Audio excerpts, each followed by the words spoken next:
गोपाल जी की सेवा करता, लेकिन उसका एक मित्र था, वो शंकर जी की सेवा करता था। और शंकर जी की सेवा करने वाला जो मित्र था वो बड़ा धनवान हो गया, और लड्डू गोपाल जी की जो सेवा करता था वो अभी भी साधारण सा ही था। एक दिन दोनों मित्र मिले तो शिव जी की आराधना करने वाला भक्त लड्डू गोपाल जी की आराधना करने वाले से बोला, भाई तुम आज तक कभी उठ नहीं पाए, तुम उसी स्थान पे हो, उतने ही दायरे में हो, कभी बढ़ नहीं पाए आगे। गोपाल जी की सेवा करने वाला बोला, मेहनत तो बहुत करता हूँ लेकिन क्या करूं, बढ़ ही नहीं पा।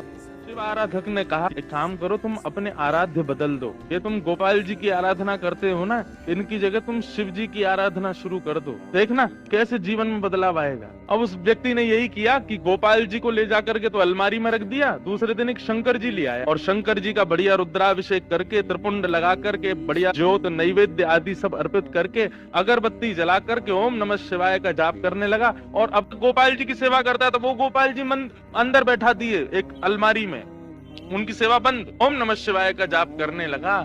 जैसे ही इसका जाप पूर्ण हुआ, मालाओं को नेत्रों से लगा करके इसने शंकर जी को प्रणाम किया, तभी देखता है कि अगरबत्ती का जो धुआं था ना, वो उसी अलमारी की तरफ जा रहा था जहां गोपाल जी बैठे थे। तो इसके मन में भावना आई कि आज तक इनकी आराधना करता रहा तो मुझे कभी कुछ दिया नहीं, आज तक भी मैं सामान्य हूँ, और अब मैं शंकर जी की आराधना कर रहा हूँ, उनको नैवेद्य धूप दीप दिखा रहा हूँ, तो अगरबत्ती की सुगंधी भी उनको नहीं लेने दे रहे, खुद ले रहे हैं अंदर अलमारी में बैठ के। रुको इनको अभी बताता हूँ। उठ करके गया, अलमारी खोल करके जैसे ही गोपाल जी को पकड़ने लगा, इतने में ही गोपाल जी सच में प्रकट हो गए और उस प्रकट होकर के उसका हाथ पकड़ लिया। जैसे ही गोपाल जी प्रकट हुए, उस भक्त ने कहा, बोले भगवान आप प्रकट हो गए? बोले हाँ प्रकट हो गए। बोले तो फिर ये तो मैं सबको बता दूंगा कि भाई शिव जी की आराधना से गोपाल जी प्रकट होते हैं। गोपाल जी बोले नहीं भैया, हम शिव जी की आराधना से प्रकट हुए ऐसी बात नहीं है। तुम शिव आराधना करो, सूर्य आराधना करो, चंद्र आराधना करो, किसी की भी आराधना करो, उससे हमको कोई दिक्कत नहीं है,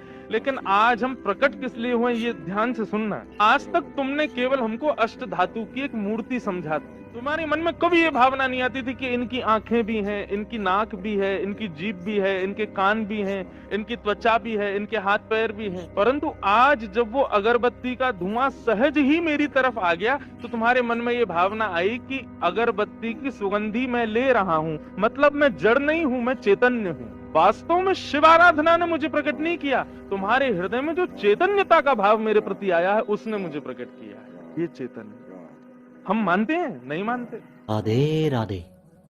एक व्यक्ति था, लड्डू गोपाल जी की सेवा करता